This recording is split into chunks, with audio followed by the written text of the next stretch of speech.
You have a role on the Players Council, right?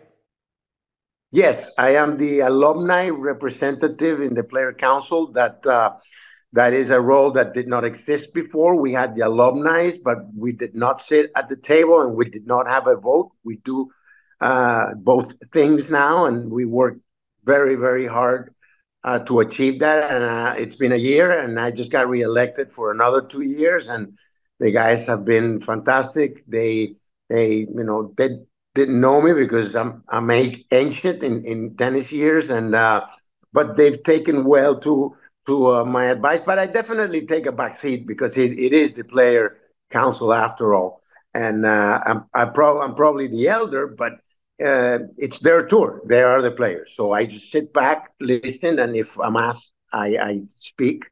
And then I might whisper here and there, but it is an honor, and it's really something that fulfills me and gives me an opportunity to give back to the game that has given me so much. Yeah, that's awesome, Nico, and congratulations on your reelection. So, in other words, you are supposed to be or you are a voice for the alumni of the tour, meaning the retired players. So, there are things such as pensions and certain perks, right? Like the tours want to take care of their former members, and you can kind of represent that sect. I'm saying that accurately? Yes, basically all the alumni, it's about 600 of us, get invited to vote for a representative, and then I try to deal with the pension, which has been an issue for years because when the tour started in '89, we the players that contributed to the tour since '89 gave a part of our money, of the money that the tournament set aside for the pension, to the players that came before us. And then there were certain mistakes made at the time that we lost funds because of bad investments. We were like sort of the guinea pigs. And then, we didn't receive any sort of help from the players that came after. So I didn't think that was fair. We've been talking to the management and to the tournament and to our committee, financial committee, to try and help the guys out. Without going into too much detail, we deal with that. We deal into alumni recognition on the tournaments. We encourage the tournaments to recognize past champions and local heroes and whatnot. We do events. Next weekend in Indian Wells, we'll have a golf outing that we've been having for some years now, maybe 5 or 6 years since I've been in the committee. We try to do dinners in different tournaments. We try to encourage the guys to go to tournaments and try to facilitate access in all ATP tournaments for alumni. So yeah, we try to do as much as possible, and I'm hoping I'll be replaced in the next 2 years, trying to groom some younger blood to come in with a little more push, but definitely put the ex players in the radar and make the guys feel good about the family that we are. Because after all, our dream when we were kids was to play on tour. When I started playing, it was not about the money; it was about the lifestyle and about the titles. And the money came after, and it doesn't hurt to the few guys that made it. But they have to remember that there are a lot of guys that didn't make wealth and that sometimes are struggling. We trying to create a fund for a bigger fund for more emergencies, financial or medical. So yeah, trying to look after our own. Yeah, it's a great thing. The Players Council as a whole is something that has sort of a mystique attached to it. Everybody is aware that it exists.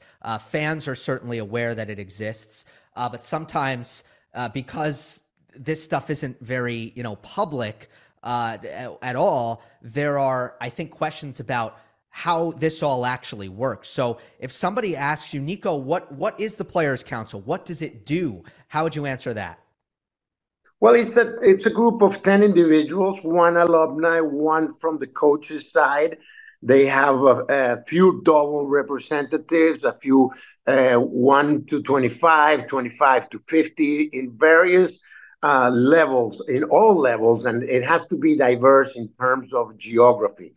We need not, we have limitations on Europeans or Americans that can be there. We try to make it as balanced as possible. So there is the player advisory council, which is what it's called now. Then there is the player board representative. That is four of them. Our colleague Mark Knowles is there, and Pablo Andujar is there, along with two other very exceptional individuals in Eno Polo and Luben Pampulov.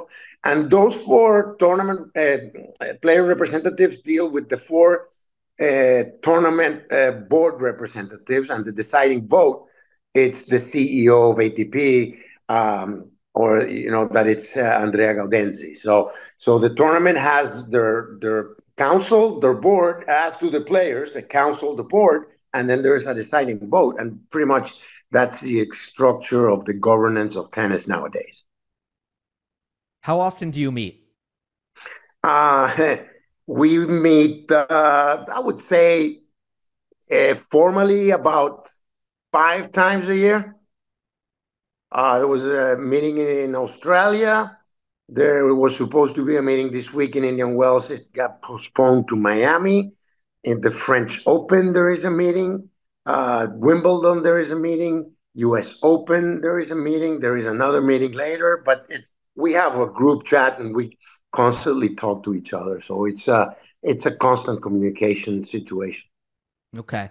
And the process that you described in terms of decision making, just making sure that I have this right. So it's Andrea Gaudenzi as the chairman. It's his job to take into account what the advice of the Players Council is. Is that right, or is there a formal vote on decisions where the Players Council gets to put in a vote? Which one is it? Well, it's all of them, because we sometimes meet with Andrea. Most of the time is with Andrea present. So he was a player, so he listens. And then Maximo, who's the president, he also is the right hand of Andrea, and he makes day-to-day decisions. But the players should communicate or talk more with the board. The board is the one that takes the issues directly to the management, if you will, and then management makes the final decision. But it's between the boards, both the tournament and the players. And we're an advisory council. We're a sounding board to the issues.